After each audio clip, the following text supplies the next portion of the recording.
तो क्या आपको भी लगता है कि ऑर्डर और मोलिकुलरिटी हमेशा सेम चीज़ होती है? तो जी नहीं, ये अलग अलग होते हैं।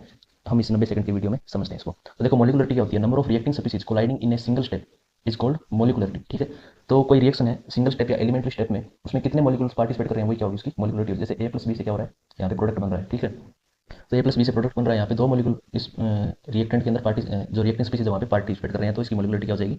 दो हो जाएगी। ये हमेशा क्या होता है? होल नंबर होगा। ठीक है, कभी भी जीरो नहीं होगी मॉलिक्यूलरिटी और फ्रैक्शनल नहीं होगी। ठीक है, अगली बात आती है ऑर्डर की। तो ऑर्डर क्या होता है? Sum of power of reactant concentration in the rate law. तो देखो इसको पहले समझते हैं। यहाँ पे जैसे ए प्लस बी से क्या है, कोई प्रोडक्ट बन रहा है। ठीक है, तो यहाँ पे क्या होगा कि जो रेट रेट डिटरमाइनिंग स्टेप होता है, ठीक है, आरडी स्टेप होता है, उस स्टेप में इफेक्टिवली पार्टिसिपेट करने वाले जो total number of reactant molecule है वो यहाँ पे क्या डिटरमाइन करेंगे? ऑर्डर ऑर्डर बताएंगे। ठीक है, यहाँ पे जैसे ए और बी दो मॉलिक्यूल पार्टिसिपेट करें रिएक्टेंट स्पीसीज और रेट डिटरमाइनिंग स्टेप में, तो इसका ऑर्डर क्या हो जाएगा? सेकंड ऑर्डर हो जाएगा।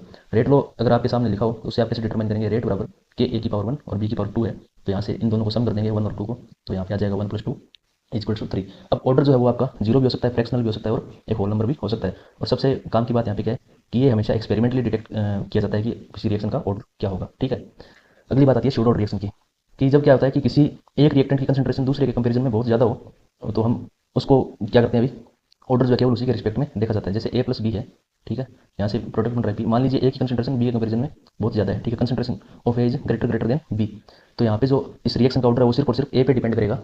ठीक है, बी पे डिपेंड नहीं करेगा। ऐसी जो रिएक्शन होती है उनको हम स्यूडो रिएक्शन कहते हैं। जैसे इसका एग्जांपल है हाइड्रोलाइसिस ऑफ एस्ट्रीन वाटर। ठीक है, ये क्या होती है? अभी फर्स्ट ऑर्डर रिएक्शन देखने को मिलती है आपको, तो विद रिस्पेक्ट टू एस्टर, तो इसमें जो H2 है उसकी कंसंट्रेशन का कोई फर्क इस पर नहीं पड़ता है।